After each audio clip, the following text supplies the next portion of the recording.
post and predict the outcome of the Court of Appeal judgment even before the pronouncement.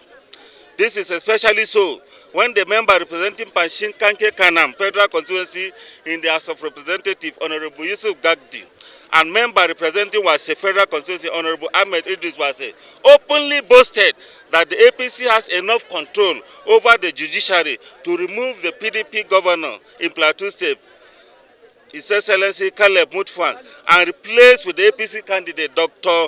Nenta Waitwilder. The judiciary did not reprimand either of them, which further validated the assertion that the judiciary has sold out. This is unacceptable and indicates that the justice regime in Nigeria has been thrown to the dogs. What happened in Plateau State is an aberration of immeasurable proportion. There is a decision between a pre-election matter and a post-election matter. The Supreme Court has established this fact on several occasions. It is now a wonder why the appeal court would act otherwise and in a despicable manner that tends to truncate our nascent democracy. The Coalition for Truth and Justice in Africa entirely condemned the action of the justices to the appeal court that sat in Abuja. They displayed insensitivity to the electoral choices of the people. This is worrisome. This is a worrisome trend that the Chief Justice of Nigeria must address. This is on the heels that the judiciary the world over is regarded as the last hope of the commoner. This presupposes that it is the only place the commoner can get justice. The function of the judiciary is not to twist the truth or fabricate facts, but to interpret the law. The consequence of the interpretation of the law is justice. However, what played out in Plateau State negates the judiciary's position as the common man's last hope. The judiciary is for sale to the highest bidder in Nigeria if such position could be taken without recourse to the implication of such on the psychological state of the people.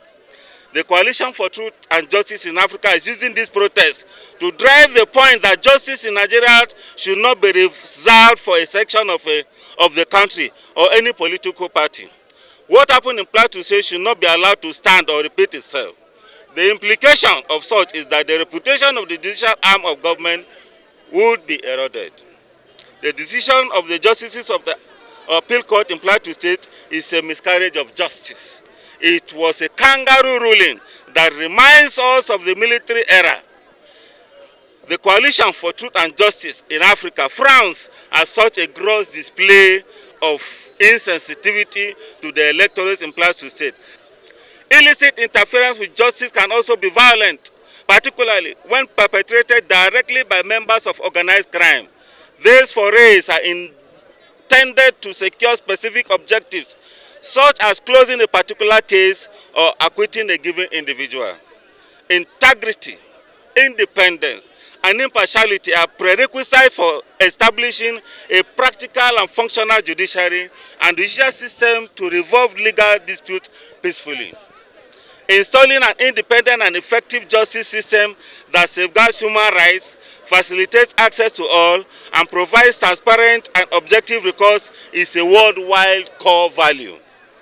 We demand this from the Nigerian judiciary today. Hence, this protest to the Chief Justice of Nigeria to investigate the abracadabra that happened in Plateau State.